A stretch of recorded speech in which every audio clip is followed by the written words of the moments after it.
right, so this is how we think about the Google Cloud Security Platform. It starts with the secure foundation that is Google Cloud itself. Security is built into the platform, so we take care of our responsibility of shipping you a secure platform and a secure portfolio of products and services. But for you to manage your infrastructure and applications in a secure manner, we also provide Security Command Center as part of the platform itself. So you get built-in Security Command Center with Google Cloud. On top of that secure foundation is your resource management layer. Think of this as Cloud Resource Manager, CRM, tags, application management, allows you to manage and operate your inventory, your resources, and your applications at scale. Once you have resources in place, it's very important that resources follow a governance model when you create them and when you update them. And that's where org policy and custom org policy come into the picture, allowing you to ensure that the guardrails within your organization are always met when resources go through a creation or update. Now, once you have resources, of course, you're going to need identities to talk to those resources. So the Google Cloud Identity Platform provides you capabilities for humans, non-humans, CIAM, customer identity, and access management. Now, what happens when you have identity and you have resources? You need access management because principals are going to want to look at those resources and the data. That's where access management comes into the play. Now, over the last couple of years, we've made significant investments in access management to not just provide you core primitives like allow and deny, but give you full defense in depth across access management. So that means allow, deny, fine-grained access control, privilege access management, cloud infrastructure entitlement management, and a very cool capability called principal access boundary, which allows you to define the extent of access for principals.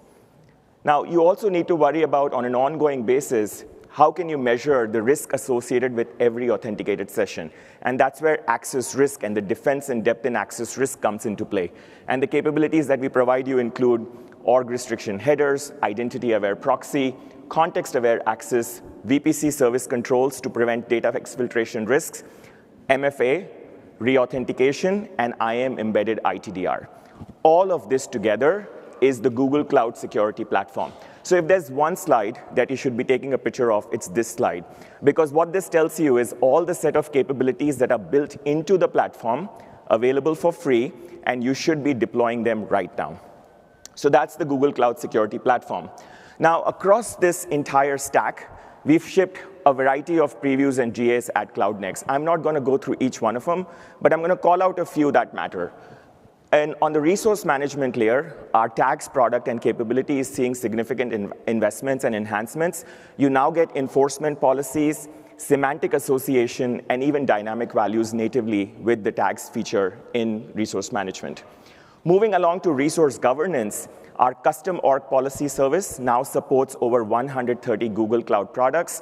Also included is the Policy Intelligence Simulator for custom org policy, a great way for you to simulate and deploy organization guardrails that are customized for your specific need. Now, when you move on to the identity platform, two things that I want to call out. Our Workforce Identity Federation product, or BYOID, now supports SCIM, dramatically simplifying onboarding and management of Workforce Identity Federation for your environment. Also, if you're getting started with Google Cloud, you can now do that in 7 steps or less. Or if you've heard about Google Cloud Gemini Enterprise Agent Platform earlier today in the keynote, getting started with Gemini Enterprise is as easy as a click. Moving along to access management, when you attend some of the deeper sessions that the team's going to deliver, you'll hear about some really cool capabilities, like the Gemini-powered role picker, which is now generally available, a dramatically simplified built-in roles catalog, which we are calling the simplified catalog, which reduces the number of roles that you have to think about without compromising on least privilege. We are also shipping new roles that are tailored to the most common cloud persona, and we are calling them the job function roles.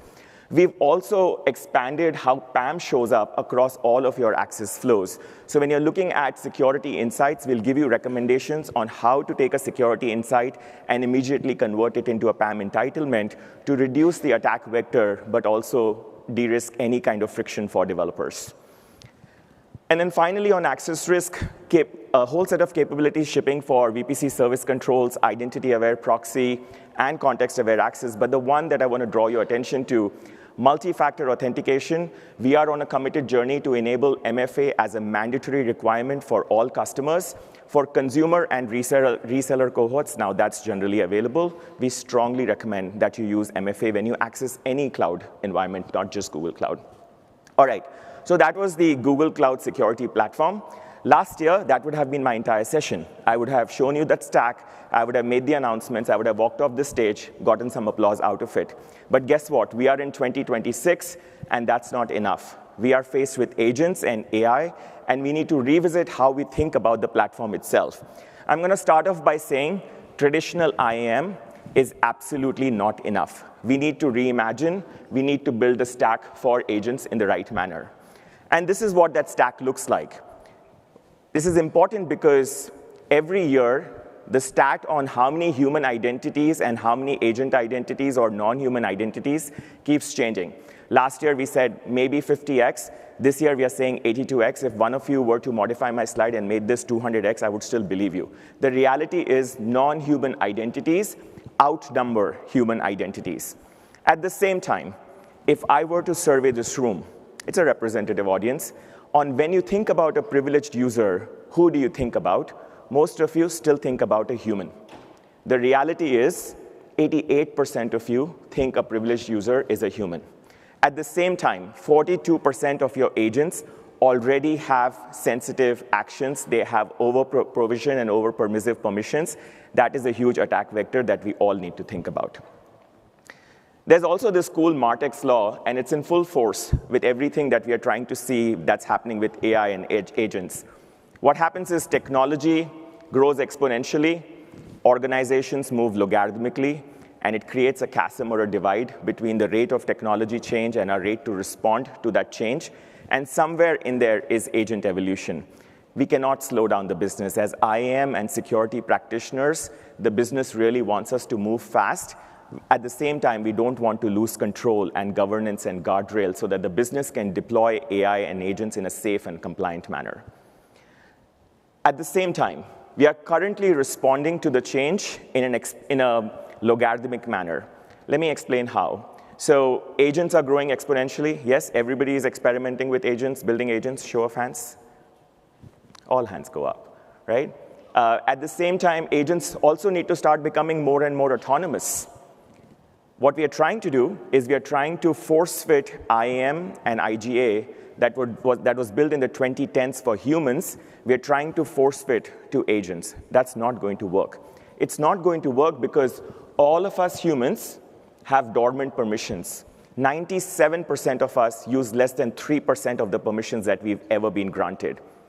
We wouldn't do much with them, but the agent is definitely going to do something with them. So responding to the exponential change with logarithmic discipline is not going to be OK. So this is how we are reimagining the security platform for security and governance for agents. It starts with a choice that you make. Where do you want to run your agents? You should be able to run your agent on any runtime that makes sense for you. That could be Google, that could be Workspace, Gemini Enterprise, Cloud Run, GCE, GKE, or Agent Engine. Any runtime that you want to run your agent on, you should be able to run it on. At the same time, we should be able to provide you an agent identity for each of those runtimes. We believe that identity and runtimes need to be coincident. They need to go hand in hand. Identities need to be ephemeral. They should be tied to the runtime. So wherever you run your agents on Google, we will provide you an agent identity for that runtime.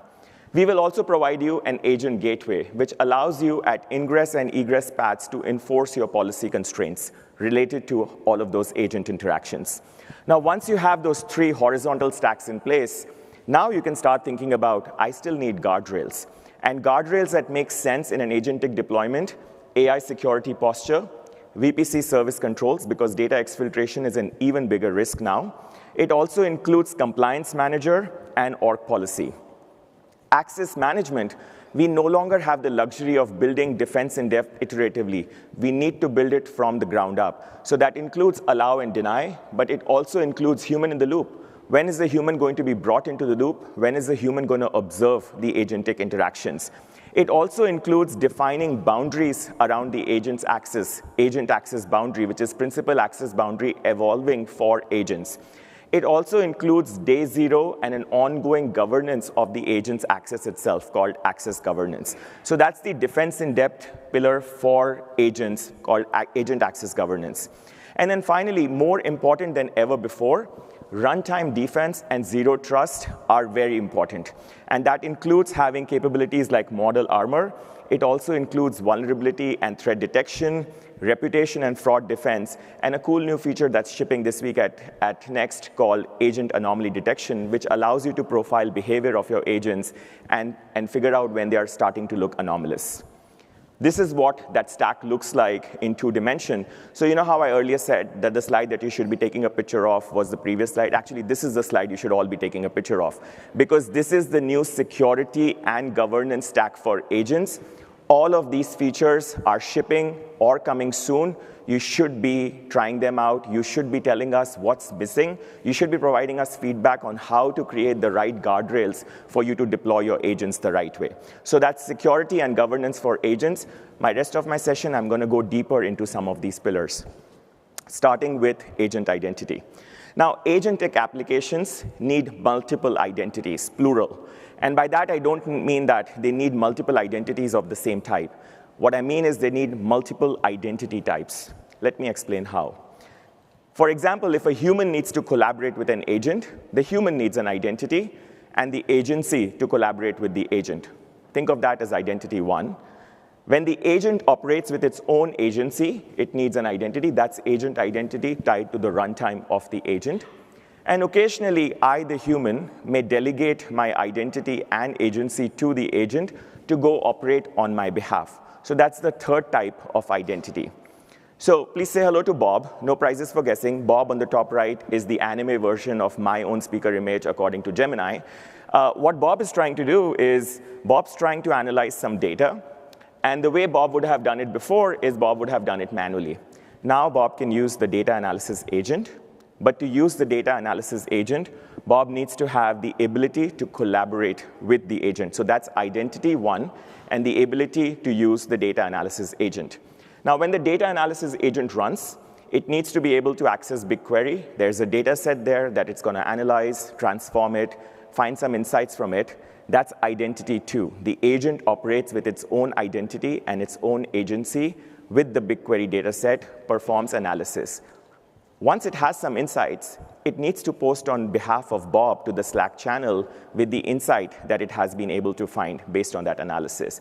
So now identity 3 is the agent operating on behalf of Bob, trying to post to the Slack API the insight that Bob would have previously manually discovered and manually posted. We need to think about all 3, and that's exactly what we're doing with some of the features that we're building. So to start off, agent identity for all agent runtimes. They are unique, they are cryptographically attested, and they provide you verifiable trust. We also support various types of credentials for A2A, MCP, HTTP, and more importantly, these are ephemeral, they are auto-provisioned, and they are tied to the life cycle of the workload itself. So they come up when the workload comes up, and they go away when the workload goes away. That ensures that there is 1:1 binding and trust, and they cannot be replicated over to other agents. So alongside your agent runtime, you have agent identity. It's also important to call out that we've standardized on SPIFFE. We believe using a standards-based approach gives us a lot of opportunity to work across the various kind of scenarios that you're going to be deploying, and that's why we are building agent identity based on SPIFFE. So announcing today the general availability of agent identity for Agent Engine, and also the preview of agent identity for Gemini Enterprise. What's also included is support for a wide range of identity, resource, and network centering policies. All of them now support agent identity. So if you were to go to your cloud console, you'll be able to discover it and start playing with some of the policy systems with agent identity. We've also made investments in helping you streamline your OAuth delegation flows. So we are also announcing the preview of a new feature called Agent Identity Auth Manager that allows you to handle OAuth authentication flows out of the box, and it also provides you simple decorators to remove friction for any development work that needs to happen for OAuth authentication flows. Now, why this matters is, in this diagram, what you're seeing is both the agent identity and the OAuth flow working together. Since the agent identity is bound to the agent runtime, it cannot be used by any other agent. It's not a service account that multiple agents could use with each other. We strongly discourage the use of service accounts for agents. Please do not do that. So agent identity, agent runtime gives you a lot more security. At the same time, with Auth Manager, your end user credentials are never visible to the agent. So not only are they scoped, but they are also invisible to the agent itself. So again, they cannot be passed around. So both authentication flows, security of the credential is taken care of with the kind of features that we are providing. So actually, let's look at this in a demo. What I'm going to do is I'm going to build a new agent called a spend optimizer agent. And what the spend optimizer agent is supposed to do is it's supposed to look at my cloud environment and help me optimize cost that is being accrued across my cloud deployment. What I'm doing in this demo is I build the agent using Google ADK. I'm using anti-gravity to actually build out the agent's logic. And I'm going to deploy it to Agent Engine in Google Cloud. I'm trying to deploy it to a project called Cloud Next Demo 26. So once the deployment completes, I can go to the agent platform and specifically go to agent registry and search for that agent. So I'm going to search for spend optimizer agent. And notice that the agent came up, and it has an identity. And the identity's principal is SPIFFE-based. And I can copy it, and then I can start using it across the various policy systems. So this identity is unique. It's verifiable, it's cryptographically secure, and it's tied to the agent engine runtime where my spend optimizer agent is working. So that's how easy it is to create an agent identity. You just simply deploy your agent, and it gets an identity. Now that I have an identity, I can start working through policy systems. But before I do that, let's talk a little bit about the different policy systems that we are making available for you. So with agent access management, as I was saying before, we cannot wait for building defense in depth. We need to build it today. And we need to build it today because we need to reason about allow and deny. We need to reason about human in the loop. We also need to reason about when you delegate the identity, what can you do with the delegated identity? And by the way, for humans, we worried about what GCP permission could this human actually access or use. Now we need to worry about permissions, MCP, what tools, what other agents, what other data. So it's not just coarse to the context of permission, but it also has to be granular about tools and agents and MCP and everything else. We are building the stack to be able to do all of those access decisions in one place with IAM. So the way this all looks together is you need access management for Google Cloud and external targets, because when your agent runs on Google Cloud, it still reaches out to external targets, and you need to be able to reason about its access path. So in some cases, you go through IAM. In other cases, you go through Agent Gateway, and you're still able to provide a consistent identity and access management experience for all of those flows: LLMs, MCP tools, web APIs, other agents, GCP resources. Our policy systems will support all of those targets. Today, we are already supporting in GA allow and deny policies for agent identity and also privilege access management. But we believe that we can simplify this even more. So what we are working on right now, and you will hear more about this in the IAM sessions, we are working on a new type of policy called unified access policy. In GCP today, when you write an allow policy, it's different from a deny policy. We are bringing the allow and the deny blocks and the challenge and the condition and the context in the same policy spec. So what you're looking at in the screen, think of it as a policy spec which has various blocks on what are my allow rules, what are my deny rules, what operation can the agent do or not, under which conditions, and under which approval flow.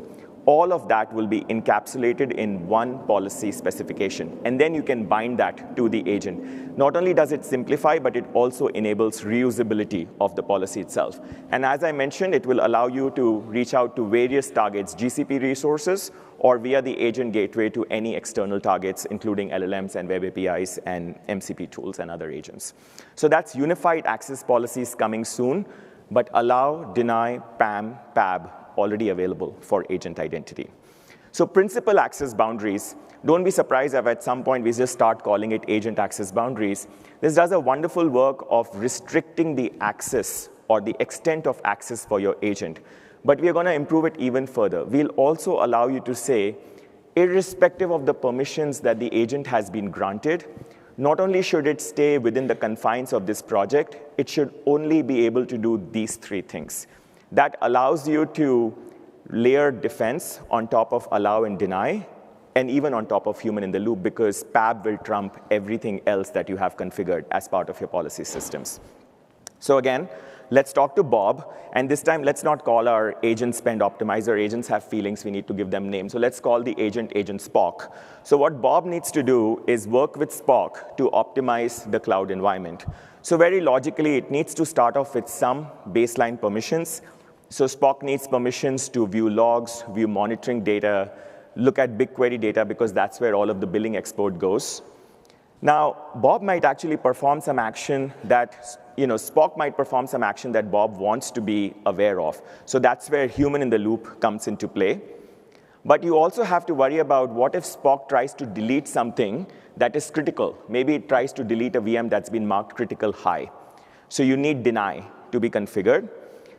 And at the same time, maybe you don't want Spock to make any delete decisions in production. Just keep it in the dev test environment. That's where principal access boundaries for agents or agent access boundaries come into play. So what this is telling you is that what you start with allow, you can deny. You can also control it with a human in the loop, but then you can also restrict it with an access boundary. Each of those policy systems, each of those controls allow you to build on an iterative defense in depth on top of your deployment. So even if the allow rule is faulty or too permissive, you still have a hammer to take care of it with deny or with human in the loop or with agent access boundary. All of these are policy kinds and policy systems that are natively available, and we strongly recommend that you deploy them because they make sense on overall posture when it comes to access management. So let's look at a demo. What I'm going to do is I'm going to take that agent identity principle that I created in agent runtime or agent registry, and I'm going to assign some IAM policies to it. So I'm going to go to IAM. Notice I can paste that entire principle that I had copied from agent registry. Now I could use the Gemini-powered role picker to help me choose the permission that Spock should have at birthright, or I can actually assign them one at a time. So what I'm doing here is I'm going to give the agent some permissions, including the MCP tool user, log viewer, asset viewer, monitoring data viewer, BigQuery user, because that's where the billing data is. And remember, because I wanted to take actions on my VMs, I'm also going to give it compute instance admin. So it's going to go through its process. I'm going to create that IAM policy for that agent. And like I said, if I had used the Gemini role picker, I could have just described the intent for the agent, and it would tell me, here are the permissions that you should give Spock, and I could apply them in one click. Now, once I have figured out all the permissions for my agents, of course, I'm going to go ahead and save this policy. And this policy, it's going to become available for that unique spiffy-based principle for that agent. And of course, I can operate at a higher granularity by using a pool. But in this case, I'm dealing with one agent, so I create a policy. But remember, I don't want it to delete something that's production. So I also have a deny policy. And what this deny policy says that any principal, which includes the agent, should not be able to do compute instance delete if there is a condition. And the condition is if there is a tag on that instance called env prod. So if the environment says prod, do not allow compute instance delete. So with that policy, allow and deny in place, I'm going to go back to my agent registry, look for spend optimizer, and I'm going to go to the playground to actually prompt this agent to try and do a few things.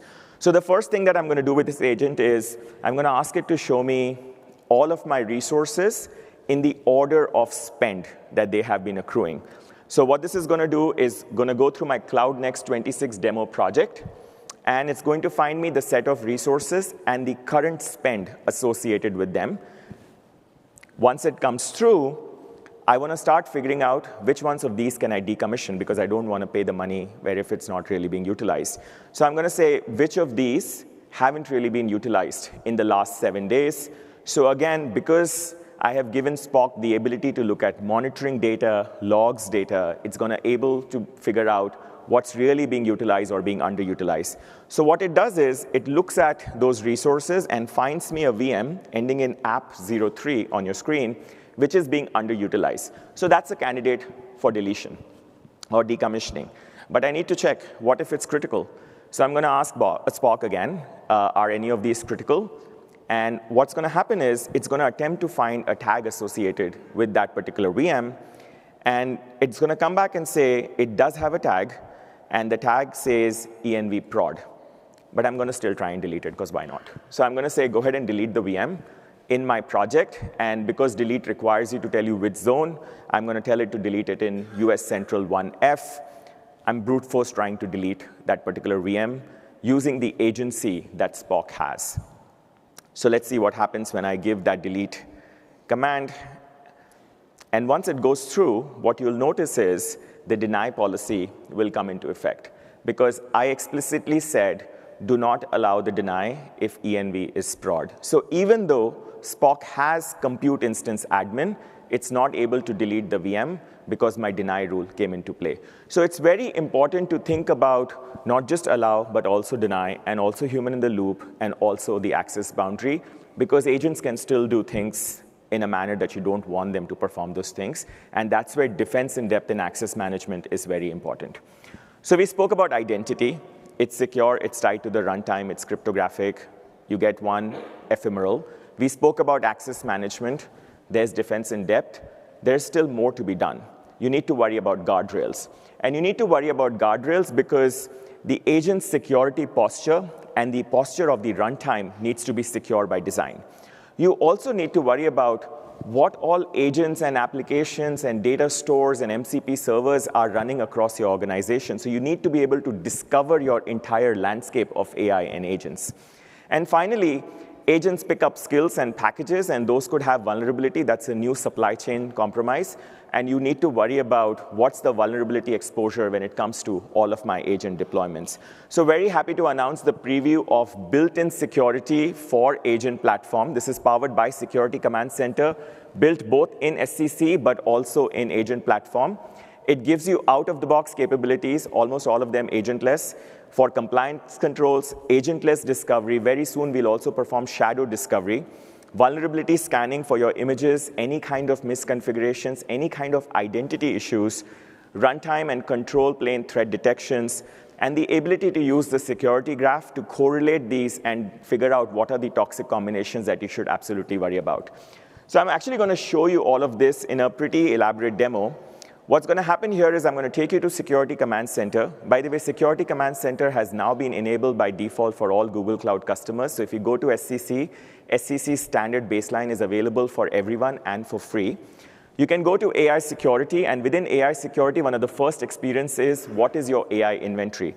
So as you can see on the screen, it tells me I have 563 agents and some applications, some MCP servers, 91 models, 72 data stores being accessed in Gemini Enterprise. I can click through the agents and start figuring out, are there any kind of security or governance issues with my agents? So I find this agent called Weather Drone A2A, and what you'll see is it's telling me what skill does the agent have. When I click on findings, it's already detected some findings on that agent. It's not using, the runtime is not using CMAC. So it's telling me that's an issue that I need to be aware of. I also get full metadata and lineage of that agent. And this is all out of the box. You're not installing anything. You're not enabling anything. It's just there. But it allows you to get some control over your AI and agent deployments.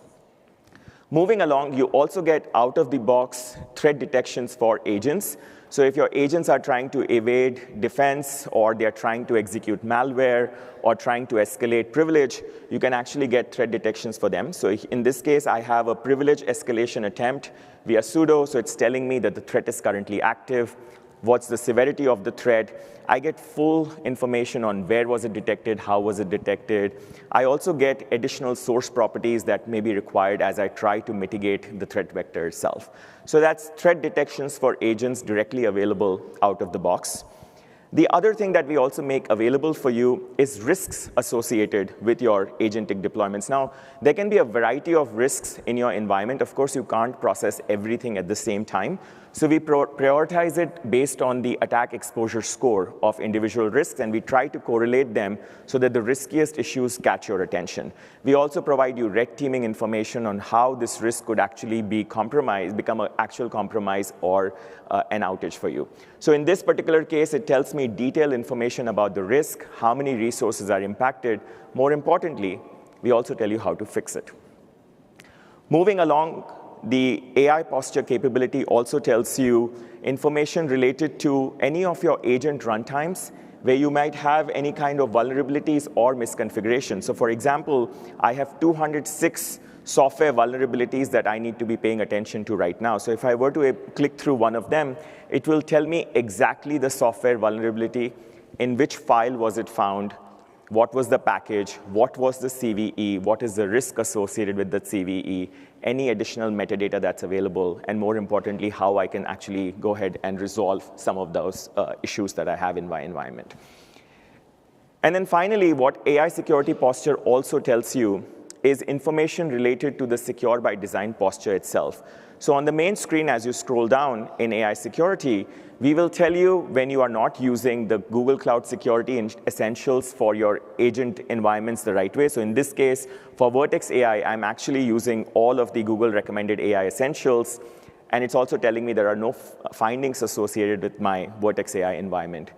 Also included is Model Armor. So it tells me how many of my Gemini models are protected with Model Armor. So in this case, out of my 90, only 5 are protected. So it's telling me take action on the other 85. And on the 5 that are in fact protected, it tells me about any kind of prompt injections or jailbreak attempts. It also tells me where sensitive data or responsible AI rules have been violated. All of this together is AI security and part of AI guardrails built natively into agent platform and also available via Security Command Center.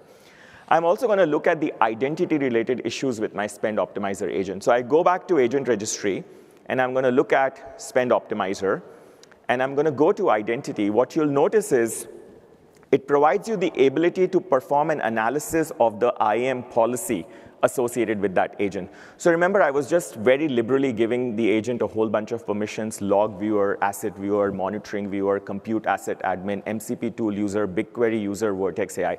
I gave it a whole bunch of permissions. I'm going to use Policy Analyzer to analyze those permissions, and I'm going to visualize that in a very cool graph. Once the graph comes up, what it's going to tell me is that Spock, or Spend Analyzer agent, has all of those permissions in that Cloud Next demo project, and because of that, it can do a variety of things that you may actually not want it to be performing. So this is a great way for me to now start fine-tuning the permissions, and if at a later time, if there were security insights or behavioral issues associated with Spock's behavior, I would get those indicators as well. I can start fine-tuning what I have done with permissioning decisions on day 0.